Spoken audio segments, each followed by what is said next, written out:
That's a real switch, yeah.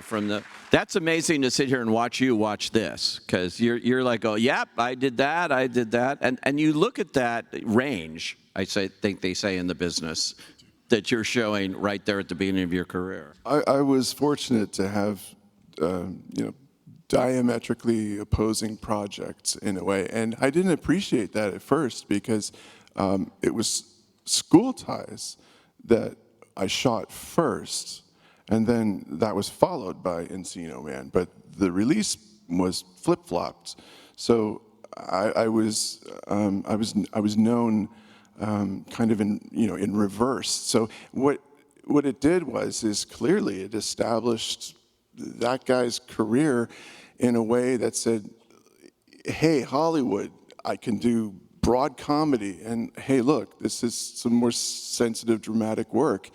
And if I notice, if you're not working in, people don't stop unless they see a stop sign. So you have to be pretty specific. And this was an opportunity for me to have that calling card.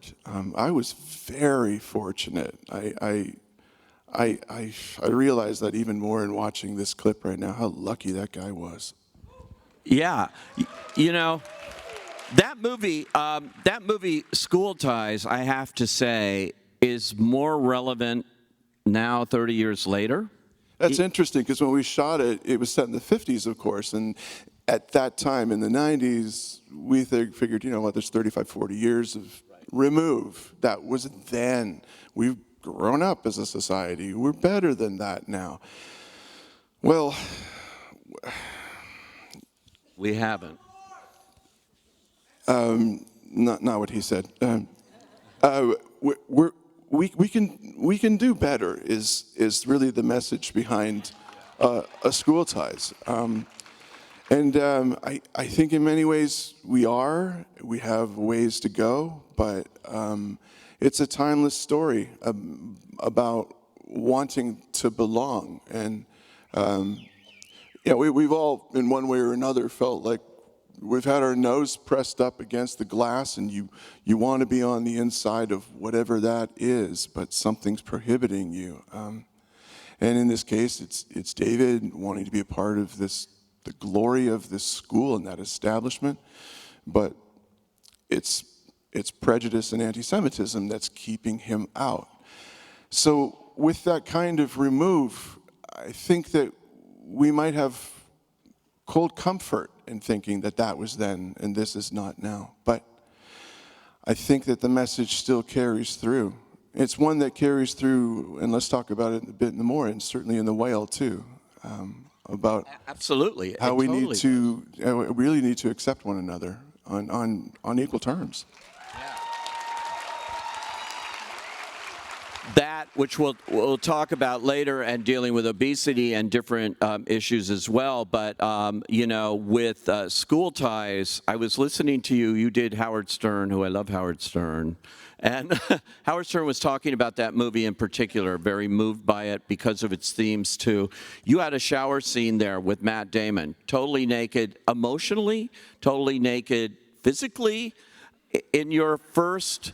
Well, yeah.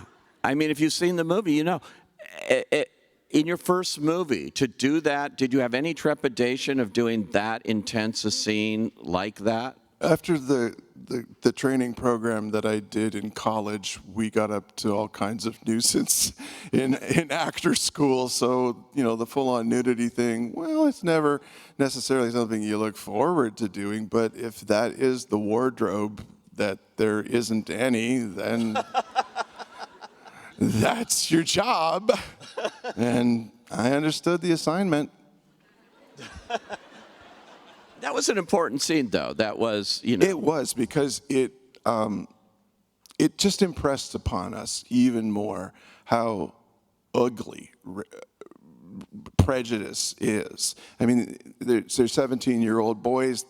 17-year-old boys fight. The door gets locked, and fists fly, and they need to be pulled apart because they've run out of things to say to each other that are relevant. And it drives home the point that, yes, when you're stripped to the core and you reveal yourself as Damon's character does in that moment, it's something that is not nice, and it drives home the point that we can do better.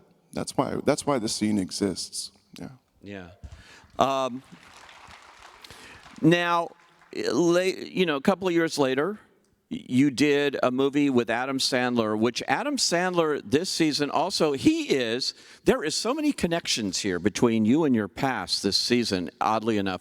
Adam Sandler's nominated against you for the SAG Award coming up in a couple of weeks. And here, this was a very early film that Adam Sandler apparently claims he got you this role in Airheads, of this rocker. They're, all in this band. It's a great movie, Airheads.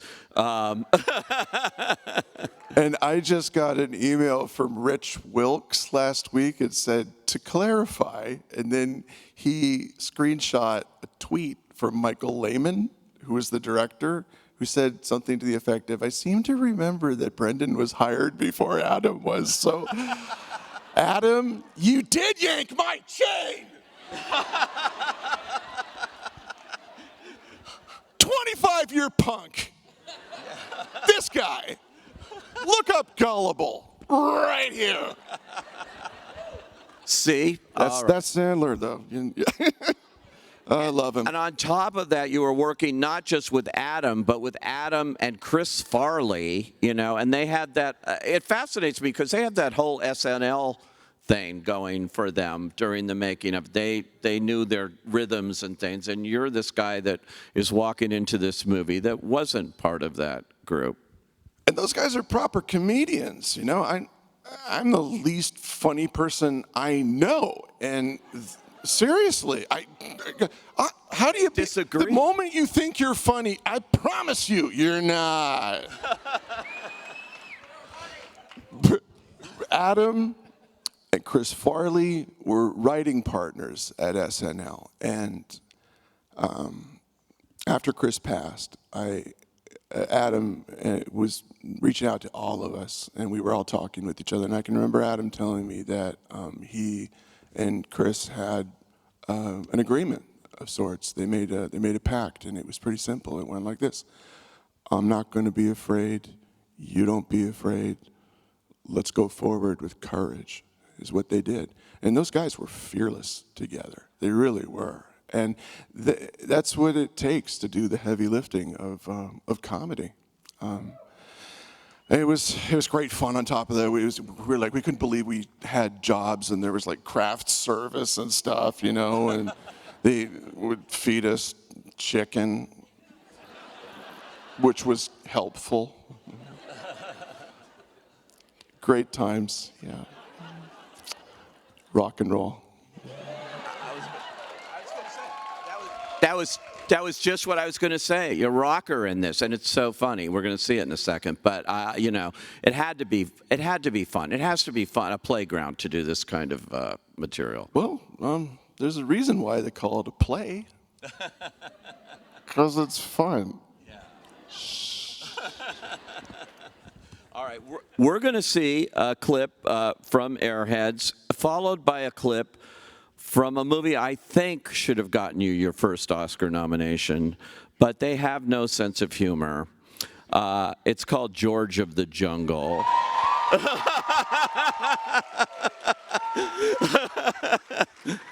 They don't know that comedy is harder than anything, but man, watch. Just watch. Here it comes.